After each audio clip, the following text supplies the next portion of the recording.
अखिल ओडिशा स्वेच्छासेवी महासंघर उपसभापति आज गोटे किशोरी आसी पठेसे प्रांगण में आम शिवबाबू तत्वावधान आम महासंघ तार अंतर्जातीय महिला दिवस पालन कला आज पालन समय 200 ऊर्ध्व महिला मैंने आते विभिन्न जिलूर विभिन्न गाँव आसते समस्त इत्यादि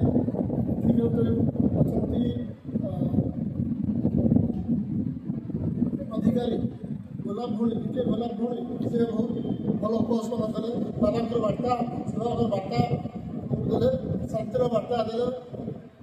से बार्तार विभिन्न भौणी मैंने आते भल भाव आलोचना कले सबकि आम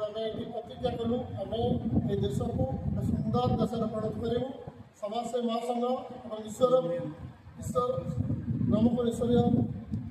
विद्यालय जो अच्छी से मिलित आने जो आम आगामी भविष्य में बहुत गुड़े देशर उन्नति परिवार सुख शांति ईश्वर प्राप्ति संग्रह कार्य करेंगे। जय जगन्नाथ। नमस्कार।